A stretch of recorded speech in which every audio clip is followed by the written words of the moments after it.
Bonjour et bienvenue. Aujourd'hui, on plonge dans une affaire d'OVNI qui continue de faire parler. L'incident de Rendlesham Forest, en 1980. Ah oui, Rand Lesham, un cas emblématique. Exactement. On a des extraits d'interviews récentes de témoins clés. Et le truc, c'est que leurs récits, ils se contredisent pas mal. C'est le moins qu'on puisse dire, c'est même au cœur du problème. Notre objectif, donc, c'est d'essayer de démêler un peu tout ça, comprendre ces contradictions, et pourquoi cette affaire est toujours aussi controversée. Bonne chance. On va essayer.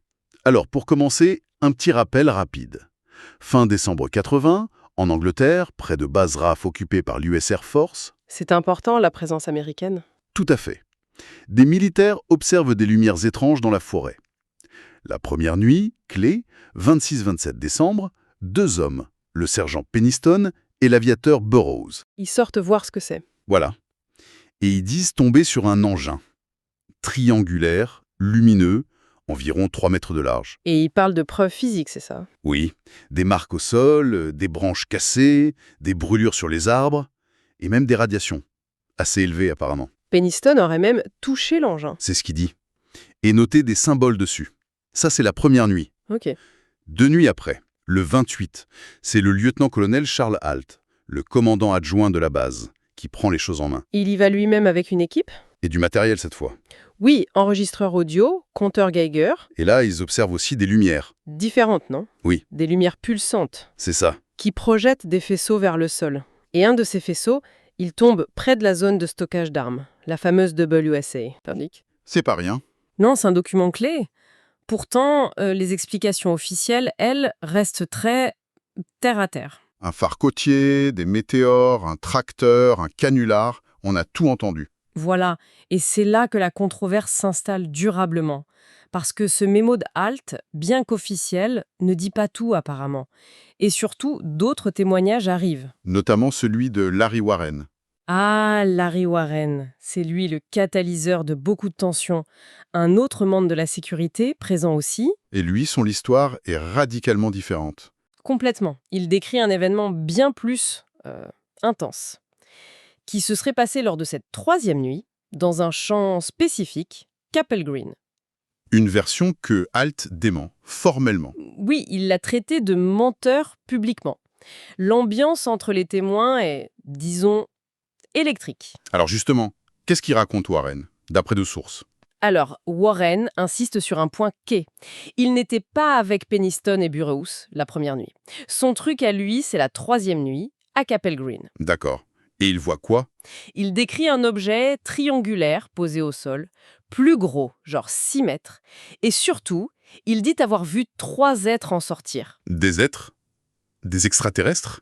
Il les décrit comme humanoïdes, mais fantomatiques, avec de grands yeux sombres. Une description assez glaçante, en fait. Et le point crucial? C'est qu'il affirme que toute la scène a été filmée et photographiée, Ah oui, quand même. mais que toutes ces preuves auraient été immédiatement piquées, confisquées, sur place.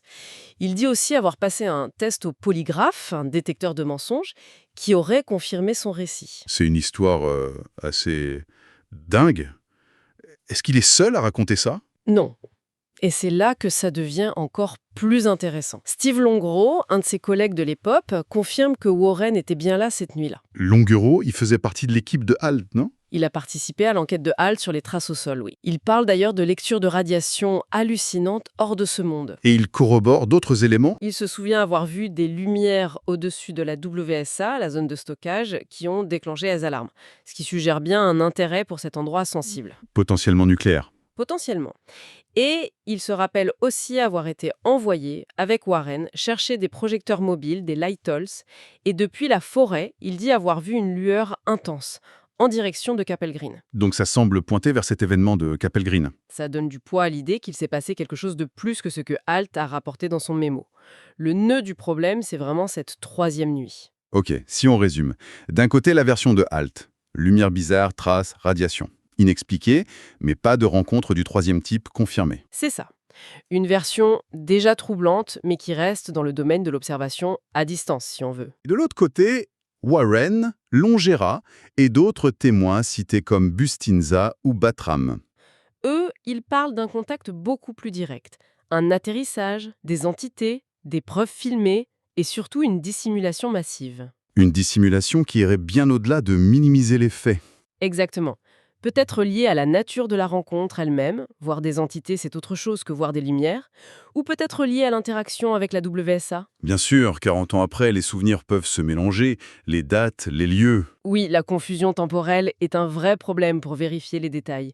Mais ça n'empêche pas la controverse de continuer. Au contraire, ça l'alimente. On se retrouve donc avec deux récits principaux qui s'affrontent.